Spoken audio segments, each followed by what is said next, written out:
சிந்து பைரவி சீரியல்ல அடுத்து வர எபிசோட்ல என்ன மாதிரியான ட்விஸ்ட் எல்லாம் இருக்க போகுதுங்கிறத இந்த வீடியோவில் பார்க்கலாம்.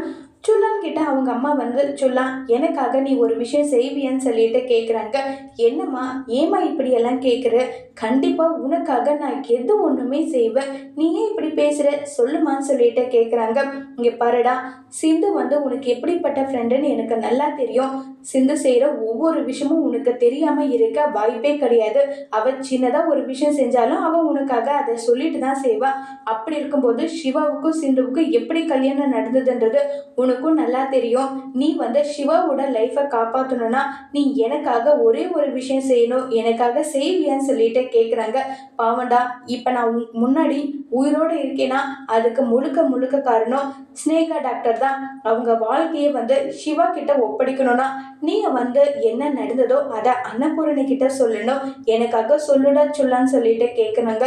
அம்மா என்னால் முடியாது, சிந்து அக்காவுக்கு சத்தியம் பண்ணி கொடுத்துருக்கேன், அந்த சத்தியத்தை என்னால் கண்டிப்பாக வந்து மீற முடியாதுன்றாங்க. அப்போ உன்னுடைய அம்மா உயிர் போனால் உனக்கு பரவாயில்லையா சொல்லுன்னு சொல்லிட்டு கேட்டுட்டு இருக்காங்க. இதை கேட்டதும் எனக்கு நீயும் முக்கியம், சிந்து அக்காவும் முக்கியம், இல்லடா உனக்கு நான் மட்டும்தான் எப்பவுமே முக்கியமா இருக்கணும், நீ உண்மையை சொல்லிதான் ஆகணும்னு சொல்லிட்டு சுல்லானை கட்டாயப்படுத்துறாங்க. இப்ப சிந்துக்கு எதிராக சுல்லா உண்மையை சொல்லுவாங்களா? அப்படி ஒருவேளை சுல்லா உண்மையை சொன்னா சிந்துவோட வாழ்க்கை என்ன ஆக போகுதுங்கிறத வரப்போற எபிசோட்ல வெயிட் பண்ணி பார்க்கலாம். தேங்க்யூ.